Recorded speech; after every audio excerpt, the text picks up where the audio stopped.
नॉर्सेट के लिए या किसी भी नर्सिंग गवर्नमेंट एग्जाम के लिए बहुत अच्छे से तैयारी कर रहे हो, लेकिन नेगेटिव मार्किंग की वजह से मार्क्स लूज कर देते हो।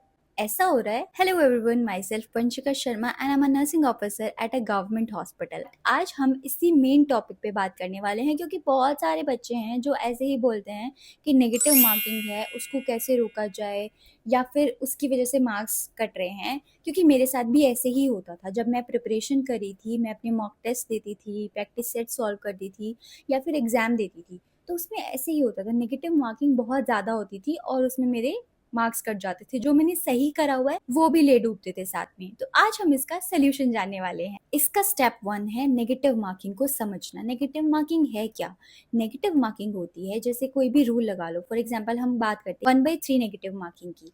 इसका मतलब है कि अगर आपने 3 जवाब गलत दिए हैं तो आपका 1 नंबर कट जाएगा। आप इसको फ्रैक्शंस में डिवाइड कर लेना। अगर आपने सही जवाब दिया है तो आपको उसका 1 नंबर मिलेगा। अगर आप उस सवाल का जवाब नहीं देते हो, ना ही तो उसका नंबर कटेगा, ना ही आपको मिलेगा, मतलब 0 मार्क्स। तो ये होती है मेनली नेगेटिव मार्किंग। अब किसी-किसी एग्ज़ाम में 1/3 की होती है, किसी एग्ज़ाम में 1/4 की भी होती है। तो वो हमें अकॉर्डिंगली पेपर की टर्म्स एंड कंडीशन हिसाब से देखना होता है। अब सेकेंडली हम बात करते हैं कॉमन मिस्टेक्स की, जो हम सभी करते हैं। मैंने भी की हैं, आपने भी की होंगी, या आप भी पहले करते होंगे।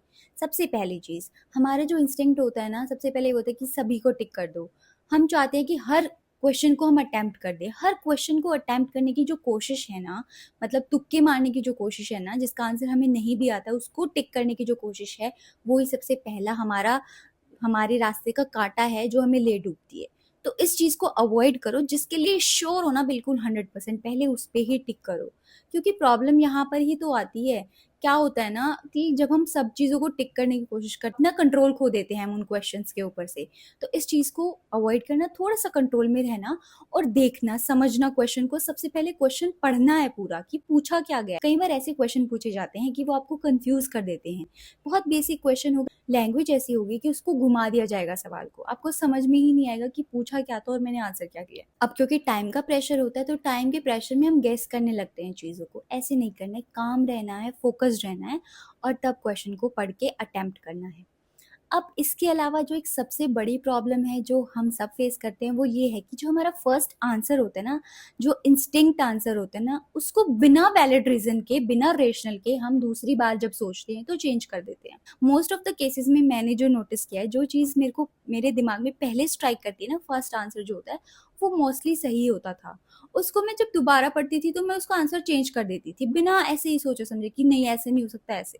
तो हम बिना किसी वैलिड रीज़न के, वैलिड रेशनल के, जब अपने फर्स्ट इंस्टिंक्ट आंसर को चेंज कर देते हैं ना, उसमें हम गड़बड़ी खाते हैं। कभी भी तुमने देखा होगा, जब तुम क्वेश्चन को रीचेक कर रहे होगे, मतलब अपने पेपर को, तो तुम बहुत सारे ऐसे क्वेश्चंस होंगे जिनको चेंज कर देते होगे और उसमें से बहुत सारे गलत भी मिलते होंगे। ज़रूरी नहीं है, कोई बिल्कुल 100% गारंटी नहीं है, बट मेरे एक्सपीरियंस से मैंने ऐसा बहुत फेस किया है। क्योंकि जो चीज़ मेरा माइंड में फर्स्ट टाइम स्ट्राइक होती थी, वो ही मोस्टली सही आंसर होता था उसका। बट ऐसा करने से बचना, जब तक तुम्हारे पास एक स्ट्रॉन्ग रेशनल नहीं हो, उस चीज़ को चेंज करना, अवॉइड करना। अब थर्ड स्टेप की मैं बात करती हूँ। कुछ स्मार्ट स्ट्रेटजीज मैं तुम्हें बताने वाली हूँ, जिनसे कि तुम अपनी नेगेटिव मार्किंग को कंट्रोल कर सकते हो। सबसे पहला, एलिमिनेशन मेथड। सबको पता होगा एलिमिनेशन मेथड क्या होता है। अगर तुम्हें किसी क्वेश्चन का आंसर नहीं पता है, तो सबसे पहले ये देखो, इसमें 4 ऑप्शंस है।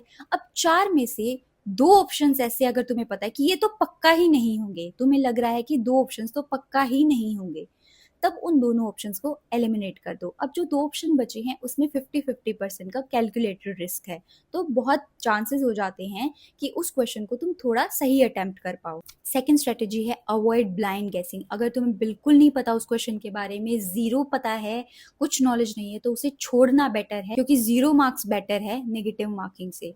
तो ब्लाइंड गेसिंग बिल्कुल भी मत करना। थर्ड पॉइंट है, जो मैंने तुम्हें पहले भी बता दिया, अपने फर्स्ट इंस्टिंक्ट को ट्रस्ट करना सीखो।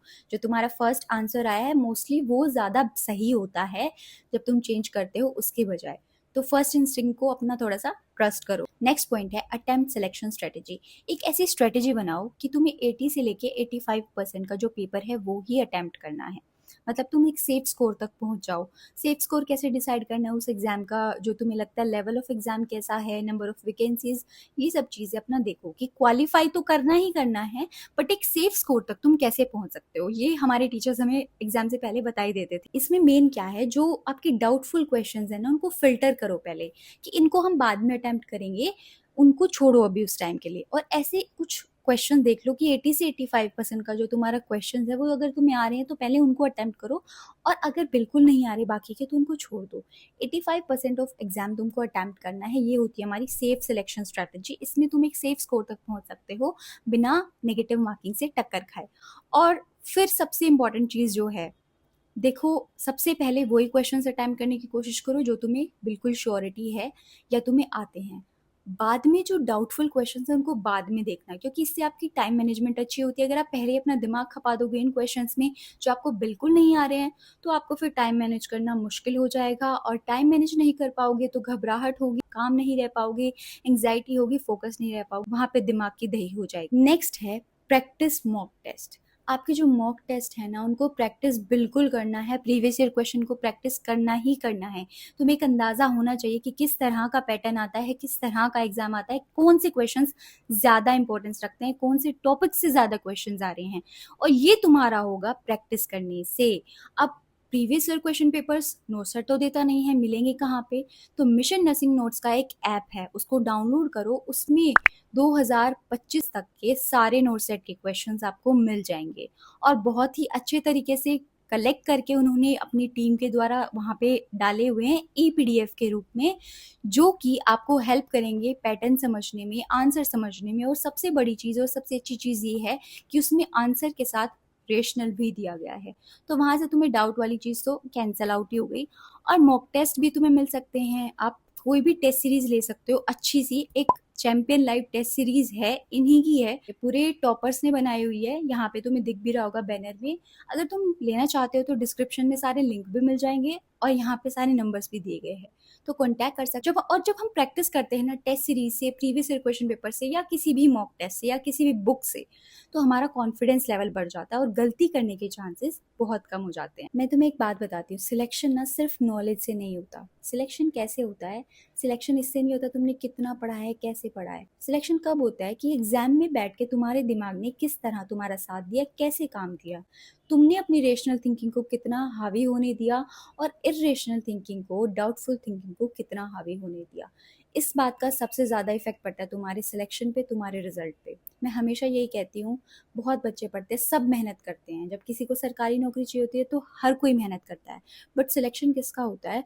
जो उस टाइम, जहाँ जब तुम एग्जाम टाइम पे बैठे हो, जब तुम्हारा दिमाग किस तरह से काम कर रहा है, कितना तुमने उसको ट्रेन किया है, उस पर डिपेंड करता है। तो सिर्फ नॉलेज से ही सिलेक्शन नहीं होता है, ठीक है, प्रैक्टिस से भी होता है। आपने अपने दिमाग को ट्रेन कैसे किया, प्रैक्टिस कैसे कराई है।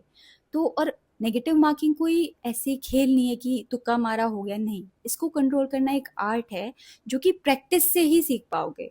तो जितना प्रैक्टिस करोगे ना मॉक टेस्ट को, प्रीवियस ईयर क्वेश्चन पेपर्स को, टेस्ट सीरीज को, जो भी तुम्हें मिल रहा है, जहाँ से भी मिल रहा है, जितना भी करोगे उतनी तुम्हारी नेगेटिव मार्किंग कंट्रोल होती जाएगी। एक बात हमेशा ध्यान रखना, कोई भी सॉल्व कर रहे हो, कुछ भी क्वेश्चन सॉल्व कर रहे हो, या कोई भी एग्जाम दे रहे हो, हमेशा मेरी एक बात याद रखना, हर एक आपका छोड़ा हुआ जो क्वेश्चन है, जो डाउटफुल क्वेश्चन है, जो तुम्हें बिल्कुल नहीं आता, जिसका तुम्हें 0 नंबर मिलने वाला है, वो तुम्हें सेफ रखता है, और हर एक सही जवाब तुम्हें आगे लेके जा रहा है, और हर एक तुक्के मारा हुआ जो गलत आंसर है वो तुम्हें एक कदम पीछे लेके भी जा सकता है। तो इस चीज का ध्यान रखते हुए ही अपना क्वेश्चन पेपर अटेम्प्ट करना। लालच बुरी बला है, मत सोचना कि तुम्हें 100 के 100 क्वेश्चन ही अटेम्प्ट करने हैं, 100% करना है, ऐसा नहीं होता है। एक सेफ स्कोर तक करो, और इसी तरह से आप अपनी नेगेटिव मार्किंग को कंट्रोल में रख सकते हो। तो बस इस वीडियो में आज के लिए इतना ही, यही सब बताना चाह रही थी मैं। बोर हो गए तो आई एम रियली सॉरी, लेकिन अगर आपके मन में कोई भी डाउट है आप मुझे कमेंट सेक्शन में पूछ सकते हो, मैं आपके सवाल का जवाब देने की पूरी कोशिश करूंगी।